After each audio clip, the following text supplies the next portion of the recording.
अब खबरें विस्तार से और एक बार फिर रुख बिहार का, जहां राजनीतिक हलचल बेहद तेज हो गई है। नीतीश कुमार के पाला बदलने की खबरों के बीच आरजेडी, लालू प्रसाद यादव की पार्टी के सूत्रों के हवाले से बड़ी खबर। आरजेडी का दावा, महागठबंधन के विधायकों की संख्या 118 है। बहुमत से केवल 4 सीट दूर होने का दावा किया गया है आरजेडी की तरफ से। बहुमत का आंकड़ा बिहार में जादुई 122 का है। एआईएमआईएम और जीतन राम मांझी के संपर्क में महागठबंधन, सूत्र ये भी बता रहे हैं। जेडीयू के 27 विधायकों से भी आरजेडी संपर्क में है। तो सूत्रों के हवाले से बड़ी खबर आ रही है, महागठबंधन में 118 का आंकड़ा साध लिया गया है। मैं जल्दी से आपको सीधे लेकर चलती हूं, हमारे तमाम सहयोगी इस वक्त हमारे साथ मौजूद है। सबसे पहले शशांक का रुख कर लेते हैं और शशांक से जानते हैं, बिना जेडीयू महागठबंधन की सरकार, सीएम तेजस्वी, इसको लेकर प्लान क्या तैयार किया जा रहा है, खबर क्या है, सूत्र क्या बता रहे हैं शशांक? सरकार बनाने के लिए 122 की जरूरत होती है। महागठबंधन के पास अभी तक 118 का आंकड़ा पहुंच गया है, सोर्सेस से जानकारी मिल रही है। लेकिन संख्या और बढ़ सकती है। जदयू में भी कुछ असंतुष्ट विधायक हैं, वो चाहते थे कि महागठबंधन बना रहे, लेकिन नीतीश अब जाएंगे बीजेपी के साथ, तो राजद उनको अपने तरफ कर सकती है, लोकसभा चुनाव का टिकट दे सकती है। जैसा कि कल भी मैंने आपसे बताया था लाइव के दौरान, तैयारी राजद कैंप से लगातार चल रही है। लेकिन इसमें बड़ी बात यह है कि तेजस्वी अभी नीतीश से समर्थन वापस नहीं लेंगे, न सरकार बनाने का दावा पेश करेंगे। ये लोग चाहते हैं कि नीतीश पहला कदम उठाएं, ये बोलने का मौका नहीं देंगे कि आप लोगों ने मेरे साथ खेला किया। ये लोग इस रणनीति पर काम कर रहे हैं कि नीतीश अगर बीजेपी के साथ सरकार बनाते हैं तो सदन में उनको बहुमत साबित नहीं करने दिया जाए, फ्लोर पर ही सरकार को गिरा दिया जाए। तो उस रणनीति पर काम हो रहा है और जो जानकारी मिल रही है, विधायकों की संख्या महागठबंधन की 118 हो गई है। जी, ये आप बड़ी जानकारी दे रहे हैं। मैं प्रकाश कुमार का रुख कर लेती हूँ और जरा जानते हैं प्रकाश कुमार से, क्या इस तरीके की गुंजाइश नजर आ रही है प्रकाश, जिसके बारे में शशांक यहां पर बता रहे हैं? सब कुछ तय हो गया है क्या? देख रोमाना, जब सरकार बनी थी पहली बार तो आपको याद होगा उस समय में भी कमोबेश यही स्थिति थी। एक विधायक जो सुमित सिंह थे निर्दलीय, उनको अपनी तरफ ले आया गया था। एक विधायक जो बीएसपी के थे उनको शामिल करा लिया गया था जेडीयू में। एक विधायक वो बीजेपी में ज्वाइन कर लिए थे, राजकुमार। तो जाहिर है कि अब एक विधायक सिर्फ निर्दलीय है और वो भी मंत्री हैं। एक एआईएमआईएम के है जो अभी किसी भी तरफ नहीं है, वो विधानसभा के अंदर में तय करते हैं कि उनको क्या करना है। अब रही बात जीतन राम मांझी, सारा दारोमदार जीतन राम मांझी पर ही है। तो जीतन राम मांझी ने भी अपना रास्ता साफ कर दिया है। तो ऐसी परिस्थिति में 118 तक पहुंचना और ये सिर्फ कयासबाजी ही हो सकती है। सबसे देखिए रोमाना, सबसे महत्वपूर्ण बात क्या है, वो ये है कि जब नीतीश कुमार को विश्वास मत लेना पड़ेगा सदन में, तो उस वक्त उससे पहले जो अभी अध्यक्ष है आरजेडी के, अवध नारायण चौधरी, क्या वो उसमें रहेंगे? क्या पहले ये प्रक्रिया अपनाई जाएगी कि अध्यक्ष को हटाया जाए, उसके बाद फिर विश्वास मत होगा? तो ये सारी चीज़ें अभी बाकी है। अभी सबसे पहला यह है, महत्वपूर्ण है कि सरकार का गठन कैसे होता है। उस बारे में मैं अभी कुछ अपने सोर्सेज के हवाले से बताना चाहता हूं एबीपी न्यूज़ के दर्शकों को कि कल 10 बजे जेडीयू की बैठक है और उस बैठक के बाद ऐसा बताया जा रहा है कि नीतीश कुमार राजभवन जा सकते हैं, अपना इस्तीफा देंगे और जब वापस लौटेंगे तब तक बीजेपी के जो विधायक हैं वो सब एक साथ जुट जाएंगे, जैसा कि 2017 में भी हुआ था। हालांकि 2017 में नीतीश कुमार अचानक चले गए थे, लेकिन इस बार जो है वो एक एक कदम फूक कर रखा जा रहा है और स्क्रिप्ट की तरह से काम हो रहा है।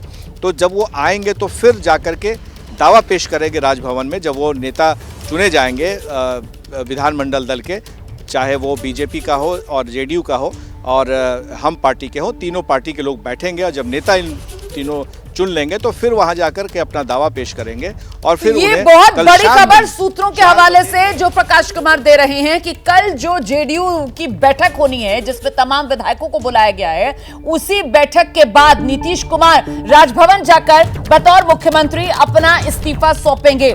जो प्रकाश बता रहे हैं उसके मुताबिक पहले नीतीश कुमार की तरफ से इस्तीफा दे दिया जाएगा। इस्तीफा देने के बाद फिर दोबारा से जाया जाएगा बीजेपी के साथ मंथन करने के बाद, बैठक करने के बाद सरकार बनाने का दावा पेश करने के लिए राजभवन। और ये सब कुछ प्रकाश कुमार कल ही होगा, मतलब पहले दोपहर में नीतीश कुमार इस्तीफा देंगे और फिर शाम होते होते सरकार बनाने का दावा एक बार फिर से नीतीश कुमार की तरफ से पेश कर दिया जाएगा। आप ये बता रहे हैं प्रकाश? रोमाना, हमारे साथ खालिद अनवर हैं, जेडीयू के एमएलसी हैं, बेहद करीब हैं नीतीश कुमार के और राजनीति पर निगाह रखते हैं, पहले पत्रकार भी थे। आप ये बताइए खालिद जी कि ये जो रूपरेखा है, जो स्क्रिप्ट है, वो पूरी तरह से तैयार है। कल जेडीयू के विधायकों की बैठक बुलाई गई है, क्या उसमें अपेक्षा की जाती है, क्या निर्णय होगा और नीतीश कुमार कैसे फिर आगे बढ़े? देखिए, जनता दल यूनाइटेड के राष्ट्रीय अध्यक्ष श्री नीतीश कुमार ने जब से राजनीति शुरू की है तब से एक ही स्क्रिप्ट है उनके पास कि जनता का भला और बिहार का विकास हो। और इसमें अगर कोई बाधक बनता है, कोई रोड़ा अटकाता है, तो कभी उसको उन्होंने बर्दाश्त नहीं किया और कभी किसी के प्रेशर पॉलिटिक्स में और किसी इस तरह के दबाव में वो नहीं आते। आज ज़रूरत किस बात की है कि नीतीश कुमार ने एक विपक्षी एकता की कोशिश की और हर जगह गए हो। लेकिन मैंने पहले भी आपको कहा और बार बार ये बात कह रहा हूँ कि कांग्रेस पार्टी ने इसको हाईजैक कर लिया और जितनी रीजनल पार्टियां थी उसको कोई अहमियत नहीं दी गई। इसके बाद नीतीश कुमार फिर भी कोशिश करते रहे और लगातार कोशिश करते रहे कि विपक्षी एकता हो और देश का भला हो। लेकिन अगर आप नॉन सीरियस पॉलिटिक्स करेंगे और नीतीश कुमार को अपने दबाव में लेने की कोशिश करेंगे तो मुझे लगता है कि हमारे नेता नीतीश कुमार जी इन चीज़ों को पसंद नहीं करते। ये क्या बात हुई? नीतीश कुमार का अगला कदम यहाँ पर जो बात कह रहे हैं प्रकाश कुमार, तो मतलब नीतीश कुमार जो है वो विचारधारा से कॉम्प्रोमाइज कर लेंगे लेकिन वो सियासी तौर पर खुद पर दबाव नहीं झेल पाएंगे। मतलब जिस बीजेपी को वो लगातार कटघरे में खड़ा कर रहे थे प्रकाश कुमार, जरा पूछिए इनसे, उसी बीजेपी के साथ फिर से वो चले जाएंगे लेकिन वो विचारधारा से कॉम्प्रोमाइज कर लेंगे अपने दम पर। मतलब नीतीश कुछ नहीं कर सकते हैं बिहार की राजनीति में प्रकाश? जनता दल यूनाइटेड के सभी लोग, एक एक विधायक, एक एक कार्यकर्ता, एक एक आदमी और बिहार की पूरी 13 करोड़ जनता नीतीश कुमार के साथ है, चूंकि उनकी नीयत पे किसी को शक और शुबा नहीं है। यही तो मैं सवाल कर रहा हूं कि नए गठबंधन में शामिल होने की जो चर्चा हो रही है, इसमें कितनी सच्चाई है, हमारे एबीपी न्यूज़ के दर्शकों को बताएं। देखिए, ये लीडरशिप का काम है फैसला लेना और लीडरशिप हमारे माननीय मुख्यमंत्री नीतीश कुमार जी के पास है। वो जनता दल यूनाइटेड के राष्ट्रीय अध्यक्ष भी हैं, उनको फैसला लेना है। हमारी पूरी पार्टी उनके साथ खड़ी, वो क्या फैसला लेंगे, क्या फैसला नहीं लेंगे। लेकिन आप कह रहे थे विचारधारा की बात है, तो कभी वो सांप्रदायिकता के खिलाफ जाते हैं, कभी वो कहते हैं कि हम भ्रष्टाचारियों के साथ नहीं रह सकते हैं, तो ये विचारधाराओं में क्यों उलट पुलट करते रहते हैं, कभी लालू के साथ, कभी मोदी के साथ? तो इससे क्या फ़ायदा? इससे तो उनके विश्वसनीयता पर सवाल उठता है। नहीं, जो पॉलिटिकल पार्टियां हैं अगर ये समझती हैं कि नीतीश कुमार के विश्वसनीयता पे सवाल खड़ा किया जाएगा, मुझे लगता है कि वो नीतीश कुमार को या तो वो ठीक से जानते नहीं या बिहार को ठीक से नहीं जानते। नीतीश कुमार की एक कमिटमेंट रहा, शुरू से आइडियोलॉजिकल कमिटमेंट रहा कि हम क्राइम, करप्शन और कम्युनलिज्म से कभी समझौता नहीं करेंगे और इसी के साथ वो आगे बढ़ते रहे। कभी उन्होंने अपनी आइडियोलॉजी को, चाहे आपके साथ हो या नहीं हो। लेकिन सवाल ये उठता है कि अब तो वो वक्त खत्म हो चुका है। कल क्या नीतीश कुमार इस्तीफा देंगे? कल नीतीश कुमार क्या फिर नए सिरे से एनडीए के साथ जाएंगे और क्या रूपरेखा है? देखिए, जनता दल यूनाइटेड और बिहार के 13 करोड़ लोग पूरी एनर्जी के साथ नीतीश कुमार जी के साथ खड़े हैं। कल वो क्या डिसीजन लेंगे वो तो वही बताएंगे। नहीं, लेकिन जो भी डिसीजन लेंगे, जेडीयू की तरफ से किया जा रहा है उसमें दम इसलिए नहीं नजर आ रहा है ना, क्योंकि नीतीश कुमार तो अपने दम पर नीतीश कुमार बिहार में कुछ नहीं कर पा रहे हैं। नीतीश कुमार को कभी आरजेडी की बैसाखी की जरूरत पड़ती है, कभी बीजेपी की बैसाखी की जरूरत पड़ती है और नीतीश कुमार इधर से उधर वाला खेल खेलते रहते हैं। इस सब के बीच बीजेपी के खेमे में जो हलचल है, सीधे आपको लेकर चलते हैं। वीरेश हमारे साथ मौजूद है। वीरेश, सवाल यहां पर ये उठता है कि नीतीश की सियासत की मजबूरी तो समझ में आती है, किस तरीके से कुर्सी पर बने रहना है, इसीलिए नीतीश वक्त वक्त पर बदलते रहते हैं। लेकिन बीजेपी के लिए क्या मजबूरी? बीजेपी क्यों नीतीश कुमार के लिए दरवाजा खोल रही है? वीरेश पांडे।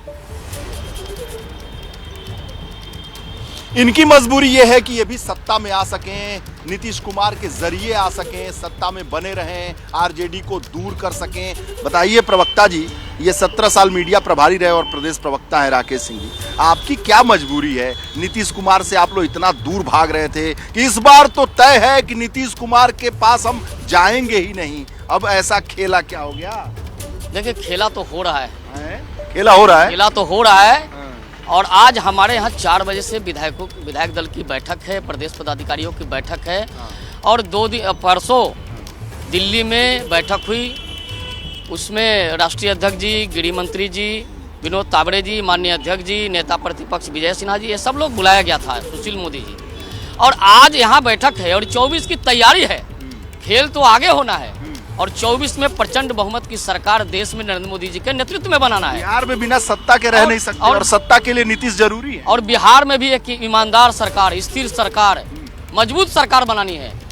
बिल्कुल बिल्कुल ईमानदार। तो कौन करेगा? नेतृत्व तो करेगा, नेतृत्व तो समय बताएगा। ये केंद्रीय नेतृत्व बताएगा और प्रांतीय नेतृत्व तय करके बताएगा कि नेतृत्व कौन करेगा। लेकिन भारतीय जनता पार्टी में गैलेक्सी ऑफ लीडरशिप है, एक से एक लोग हैं, एक से एक लोग हैं राज्य और देश को चलाने वाले लोग। या तो बूथ के अध्यक्ष भी प्रदेश अध्यक्ष और राष्ट्रीय अध्यक्ष और प्रधानमंत्री बनते हैं। इस पार्टी में नेताओं की हैं, सभी लोग देख रहे हैं। लेकिन ये बताइए, बिहार में आप लोग सत्ता के लिए इतना आतुर क्यों हैं? तोड़ फोड़, इधर उधर, खेला खेली। हम आतुर नहीं हैं, हम सत्ता के लिए आतुर नहीं हैं। प्रदेश को बचाने के लिए ना, देखिए जंगल राज है, जंगल राज से बचाने के लिए नीतीश कुमार के साथ जाना है ना, यही ना? देखिए देश में स्थिर सरकार है, 24 में प्रचंड बहुमत की सरकार फिर से बनानी है। तेजस्वी का मामला ठीक नहीं लग रहा है। मतलब मुख्यमंत्री तो ठीक काम सवाल आप पूछ रहे हैं। मैं लौटूंगी वीरेश, मैं लौटूंगी। बिहार की सियासी हलचल के बीच हर राजनीतिक पार्टी हर खेमे में इस वक्त गोलबंदी होती हुई नजर आ रही है। राबड़ी आवास आपको सीधे लेकर चलेंगे, हमारे सहयोगी निधि इस वक्त हमारे साथ मौजूद है और जरा जानते हैं निधि से, यहाँ राबड़ी आवास पर आप मौजूद हैं, सुबह से किस तरीके की हलचल, कौन कौन पहुंच रहा है यहाँ पर मुलाकात के लिए? देखिए रुमाना, जो पटकथा है आरजेडी की वो यहीं से तैयार होगी और कल देर रात 1 बजे तक यहाँ बैठक हुई भी है अनौपचारिक तौर पर। हालांकि औपचारिक तौर पर जो बैठक है वो आज 5 देश रत्न मार्ग यानी उप मुख्यमंत्री का जो सरकारी आवास है वहां पर होगा। और यहाँ सुबह से कई विधायक पहुंचे आरजेडी के, जिनमें एक अनिरुद्ध यादव है, वो कुछ देर पहले यहाँ से गुजरे, लेकिन उन्होंने कुछ भी बातचीत करने से मना किया है। और ऐसे कई विधायक जो धीरे धीरे कर यहाँ पहुंच जरूर रहे हैं, लेकिन चूंकि आधिकारिक बैठक 1 बजे से शुरू होनी है, लिहाजा अभी कुछ भी बात करने से मना कर रहे हैं। और ये तो बात तय है कि नीतीश कुमार के मंसूबे कितने पूरे होंगे, ये आरजेडी अपनी तरफ से कोशिश कर रही है कि हम ना होने दें। और यही वजह है कि सारी जो प्लानिंग है वो कल देर रात ही तैयार हो गई है। आधिकारिक तौर पर जितने विधायक आएंगे यहाँ पर, जो 79 संख्या है उन आरजेडी विधायकों की, उन सबसे इस पर चर्चा होगी। और क्या वाकई जो चर्चाएं चल रही हैं कि आरजेडी ने बाकी विधायकों को तोड़ रखा है, तो क्या वो भी पहुंच पाते हैं, ये सब कुछ देखना होगा। लेकिन कुल मिलाकर 1 बजे का इंतजार है, जब बैठक शुरू होगी आरजेडी के विधायक धीरे धीरे कर उस आवास पर आएंगे और उसके बाद क्या कुछ स्क्रिप्ट को लेकर चर्चा करते हैं, ये नजर कौन कौन पहुंचेगा इस बैठक को लेकर नजर बनाए रखना बहुत जरूरी है। बिहार में बदलती सियासत पर पल पल हर अपडेट आप तक पहुंचा रहे हैं और इस बीच हलचल इस रूप में बढ़ रही है कि बीजेपी के बड़े नेता बिहार के राधा मोहन सिंह, उन्होंने मुलाकात की अब से कुछ ही देर पहले राज्यपाल से। तो राज्यपाल से मुलाकात की है बीजेपी नेता राधा मोहन सिंह ने। इस मुलाकात के मायने क्या है, सुनते हैं।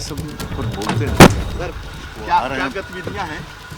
नहीं, आज हमारी लोकसभा के चुनाव की तैयारी के संबंध में बैठक है और हमारे प्रदेश प्रभारी आ रहे हैं। इस बैठक में संगठन के भी सारे पदाधिकारी और सभी सांसदों को भी बुलाया गया है, तो उसी बैठक में भाग लेने के लिए मैं आया। बिहार की सरकार बदल रही है? नहीं, हम लोकसभा के चुनाव की तैयारी में लगे हैं, उसकी बैठक है। तो नीतीश कुमार के साथ सरकार बना रहे हैं? हमारी बैठक जो आज की है वो है लोकसभा चुनाव की तैयारी। तो बिहार की राजनीति में इतना धुंध क्यों छाया हुआ है? नहीं, हमारे लोकसभा चुनाव की तैयारी पर कोई धुंध नहीं है सर, लेकिन कल ये बड़ी मुस्तैदी से हम लोकसभा चुनाव की तैयारी। अच्छा, राजनीति में कभी किसी का दरवाजा बंद नहीं होता है, लेकिन राज्यसभा का चुनाव तो अलग होगा, अभी हम लोकसभा चुनाव की तैयारी में। सर, दरवाजा किसी के लिए खुले हैं, किसी के लिए बंद है, ऐसा तो नहीं है? देखो ना, लोकसभा चुनाव की तैयारी में लगे हैं और फिर हमारे साथ जितने लोग आएंगे तो निश्चित रूप से हम स्वागत करेंगे। स्वागत करेंगे ना? लोकसभा चुनाव की तैयारी में लगे हैं, तो लोकसभा का चुनाव होना है और इसमें हम चाहते हैं पूरे बिहार की जनता, आज जो नरेंद्र मोदी जी कर्तव्य दिखा रहे हैं, जो जिस प्रकार से पूरे देश का मान स्वाभिमान बढ़ा रहे हैं, जिस तरह से गांव, गरीब, किसान और युवकों के भलाई के लिए काम कर रहे हैं। हम चाहेंगे कि पूरा देशवासी, बिहार वासी और सब दल के लोग बीजेपी में आए, क्योंकि आज बीजेपी और मोदी देश की जरूरत है। अच्छा, जो भी आए उसका स्वागत है। अगर देश बचाने के लिए, बिहार बचाने के लिए आते तो उसका स्वागत है। हम बोल दिए जितना तो बिहार की जनता के लिए आप वरिष्ठ नेता होने के नाते ये आह्वान करते हैं। बता दिए हम। अच्छा, यहाँ की सरकार कैसे चल रही है सर? न हम बता दिए, वो मुझसे ज्यादा नहीं। चलिए, बहुत बहुत धन्यवाद। राधा तो राधा मोहन सिंह को आप सुन रहे थे, जो कह रहे हैं कि आज जो विनोद तावड़े पहुंच रहे हैं पटना, जो विधायकों और सांसदों की बैठक है वो लोकसभा चुनाव की तैयारियों को लेकर है। नीतीश कुमार साथ आ रहे हैं, एनडीए में उनकी घर वापसी हो रही है, इसको लेकर अभी पत्ते कोई खोल नहीं रहा है, लेकिन सुगबुगाहट इसी को लेकर लगातार तेज होती जा रही है। और ऐसे में प्रकाश कुमार, कांग्रेस की नजर कहां पर है? क्योंकि इस तमाम सियासी हलचल के बीच कहा तो यह भी जा रहा है कि साहब जेडीयू कांग्रेस के 12 विधायकों के संपर्क में है, और जैसे ही नीतीश पाला बदलेंगे, कांग्रेस के भी 12 विधायक जेडीयू के साथ, नीतीश के साथ एनडीए में। क्या कह रहे हैं? आपके साथ खास मेहमान प्रेमचंद मिश्रा जी मौजूद हैं, कांग्रेस के नेता। बिल्कुल, इस सवाल का सीधा जवाब ले लेते हैं प्रेमचंद मिश्रा जी से। लगातार उनको फ़ोन कॉल्स भी आ रहे हैं, लोग आशंका भी जाहिर कर रहे हैं। मैं सुन रहा था कि कांग्रेस पार्टी में क्या टूट होने वाली है, क्या विधायक स्विच ऑफ किए हुए हैं, मोबाइल पूर्णिया में है, सारा खेल चल रहा है पटना में। क्या है हकीकत? ये सब निराधार बातें। हमारी पार्टी पूरी एकजुट है, सारे विधायक एकजुट हैं और सभी निष्ठावान कांग्रेसी हैं, सब कांग्रेस के साथ बने हैं, बने रहेंगे। ये सब अफवाह है। अभी कोई बैठक हमने पूर्णिया में नहीं बुलाई है। पूर्णिया में सीमांचल एरिया में चूँकि राहुल जी को आना है, उनकी न्याय यात्रा का वहाँ से 29 तारीख से आरंभ होना है, उसके लिए विभिन्न स्तर की तैयारी समितियाँ गठित की गई हैं। उससे जुड़े लोग जिसमें विधायक भी हैं, सांसद भी हैं, पूर्व मंत्रीगण हैं और जिला कांग्रेस के अध्यक्ष लोग हैं, उन सब की बैठक कल अध्यक्ष ने वहाँ बुलाई है। तो क्या इसमें जो पूर्णिया में सारे के सारे विधायक वहाँ पहुँच गए हैं या फिर बहुत सारे विधायक इधर उधर घूम रहे हैं? नहीं, कुछ पटना में हैं, कुछ रास्ते में हैं, कल वहाँ पहुँचना है, सब लोग रहेंगे। क्योंकि राहुल जी की सभा की तैयारी में सबकी अलग अलग ड्यूटी दी गई है। कहा जा रहा है कि जेडीयू के एक मंत्री हैं जिनके संपर्क में बहुत सारे कांग्रेस के विधायक हैं। ये सब फालतू बातें, ये अफवाह बहुत दिनों से बिहार में उड़ती रहती है। हमारा कोई विधायक कहीं नहीं जा रहा है, सब एकजुट हैं। नीतीश कुमार यहीं रहेंगे या जाएंगे? अफवाह पर ध्यान मत दीजिए। नीतीश कुमार जी आज के डेट में अभी तक इंडिया गठबंधन के हिस्सा हैं। मनोज झा क्यों कह रहे हैं कन्फ्यूजन दूर करें?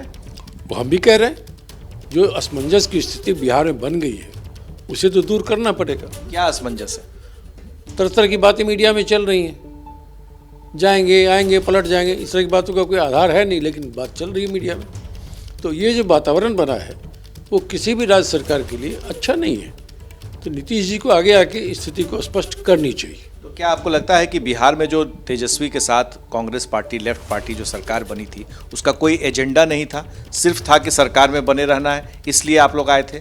नहीं, बीजेपी को सत्ता से बाहर करना एक एजेंडा था, इसलिए गठबंधन बना और इस गठबंधन को आज तक बहुमत प्राप्त है।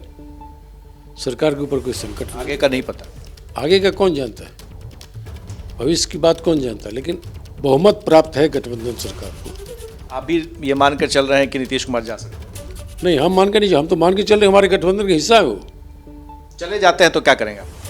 अगर मगर की बात नहीं, अगर कोई घटनाक्रम आकार लेता है तब कांग्रेस पार्टी इस पर सोचेगी। कांग्रेस पार्टी अभी पूरी परिस्थिति पर नजर बनाए हुए है। आप लोगों ने विधायकों की बैठक कोई नहीं बुलाई? कोई आज इस प्रकरण में कोई बैठक नहीं बुलाई। राहुल गांधी जी के न्याय यात्रा को लेकर विभिन्न स्तर की तैयारी समितियां बनाई है हमने।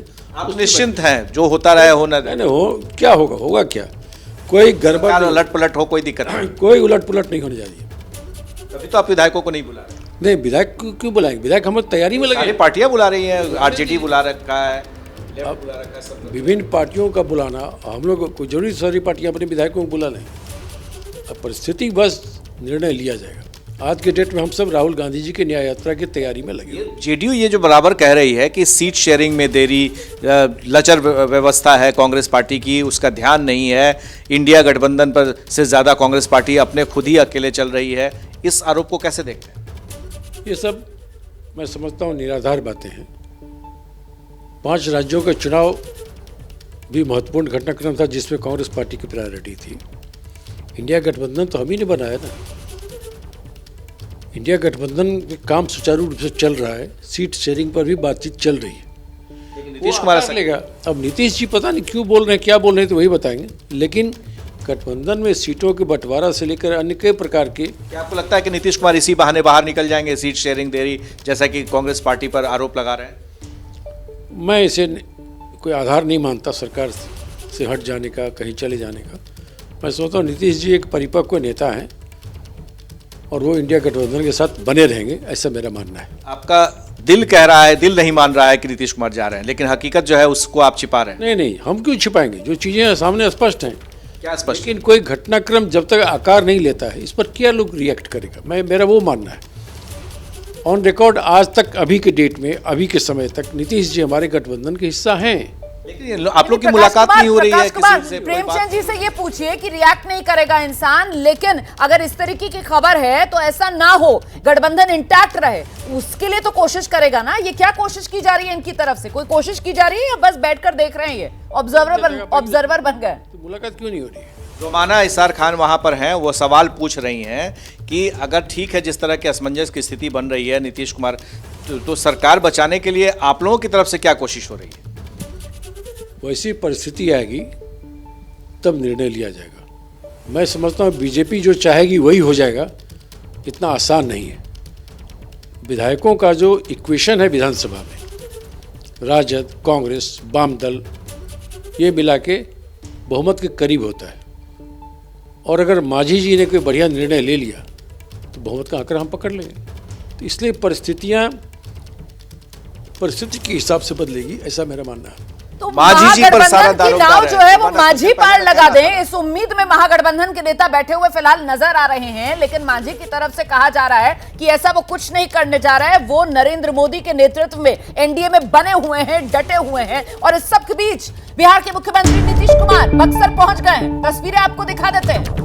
नीतीश कुमार, सियासी हलचल बिहार में बढ़ रही है और अपने रोजमर्रा के काम अंजाम देते हुए नजर आ रहे हैं। सरकारी काम में शामिल होने के लिए नीतीश कुमार बक्सर पहुंच गए हैं और यहां नीतीश कुमार पहले ब्रह्मेश्वर मंदिर में दर्शन पूजन करेंगे। फिर जो सभा है वहां पर बीजेपी के नेता अश्विनी चौबे मौजूद रहेंगे, उनके साथ मंच साझा करेंगे। वैसे यहां इस कार्यक्रम में मौजूदगी तो होनी थी डिप्टी सीएम तेजस्वी यादव की भी, लेकिन वो होंगे या नहीं होंगे इस पर भी हमारी नजर है।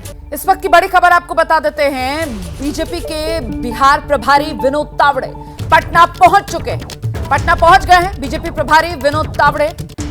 आज ही शाम में 4 बजे का वक्त बताया जा रहा है जब विनोद तावड़े को बैठक करनी है बीजेपी के विधायकों और सांसदों के साथ। और इस बैठक को लेकर हालांकि अभी कुछ देर पहले आप सुन रहे थे बीजेपी के नेता राधा मोहन सिंह, जिनकी तरफ से कहा जा रहा था कि ये बैठक लोकसभा चुनाव की तैयारियों को लेकर होनी है। लेकिन सारी नजरें इस बात को लेकर है कि आज की बीजेपी की ये बैठक और उसके बाद बिहार की सरकार में बदलाव रहेगा। इन सब बातों को लेकर आज चर्चा होगी। मौजूदा बिहार की जो राजनीतिक हालात है उस पर क्या आप लोग की नजर है? मौजूदा स्थिति पर यह कह सकता हूं कि राहुल गांधी की भारत जोड़ो यात्रा, ये इंडिया अलायंस तोड़ो यात्रा हो रही है क्या? बंगाल में ममता दीदी को तोड़ा, यहाँ पर उनके प्रदेश अध्यक्ष अखिलेश सिंह का स्टेटमेंट पड़ा कि हम इनको डीसीएम करेंगे, उनको मतलब वो नीतीश को तोड़ रहे हैं क्या? ये पता नहीं चला कि राहुल गांधी जी की भारत जोड़ो है या इंडिया अलायंस तोड़ो यात्रा है। धन्यवाद। तो विनोद तावड़े को आप सुन रहे थे। देखिए, साफ तौर पर नीतीश कुमार की घर वापसी को लेकर तो अभी पत्ते नहीं खोल रहे हैं, लेकिन इतना जरूर कह दिया है उन्होंने कि भारत जोड़ो यात्रा कांग्रेस पार्टी की जब बंगाल पहुंचने वाली थी तो ममता दीदी ने अलग राह ले ली है और उसी भारत जोड़ो यात्रा को इंडिया गठबंधन तोड़ो यात्रा का ये बनती हुई नजर आ रही है। ये सवाल उठाकर कहीं ना कहीं बिहार की राजनीतिक तस्वीर को काफी हद तक विनोद तावड़े ने साफ कर दिया है। इस बीच बिहार की सियासत में अलग अलग राजनीतिक दलों के नेताओं के जो बयान सामने आ रहे हैं, जरा उन पर नजर डालिए। हवा भी अच्छी है, बयार भी अच्छी है, फसल भी अच्छा है बिहार का। ये बहुत लंबे अरसे के बाद बिहार के आबो हवा जो प्रकृति का है वो बहुत बेहतरीन है और कन्फ्यूजन हमारे मन में कोई नहीं है। जिनके मन में कन्फ्यूजन है तो ये तो सामान्य परिपाटी है कि जिसके मन में कन्फ्यूजन रहेगा उसकी नाव डूब जाएगी। संशय असमंजस की स्थिति बहुत जल्द खत्म हो जाएगी और आने वाले दिनों में कल क्या होगा आगे आगे देखिए होता है क्या, जो भी होगा जो भी परिस्थिति उत्पन्न होगा उसके लिए सामना करने के लिए हमारी पार्टी, हमारे नेता तैयार रहते हैं। सबसे बड़ी बात है कि राजनीति में कभी न कोई अस्थायी दोस्त रहा है, न अस्थायी दुश्मन रहा है, और देश हित के लिए और राज्य हित के लिए मेरे अपना व्यक्तिगत राय है कि माननीय नरेंद्र मोदी जी और माननीय नीतीश कुमार जी के दोनों के एक साथ से ही बिहार का संभव है विकास। 2000 आने वाला कल अगर ये दोनों व्यक्ति का एक साथ हो जाता है, पुनः एनडीए की सरकार बिहार में बन जाती है, तो बिहार के हित के लिए, बिहार के विकास के लिए अच्छा होगा। 2 दिन पहले बात हुई थी, लालू जी ने मजाक में भी कहा था कि बहुत ठंडक है, ठंडक कब जाएगा? तो उन्होंने कहा कि 3-4 दिन में हमको लगता है कि ठंडक चली जाएगी। नीतीश कुमार जी को तो हम बड़े गर्म मानते हैं, अब किस ठंडक की बात कर रहे थे वो जाने।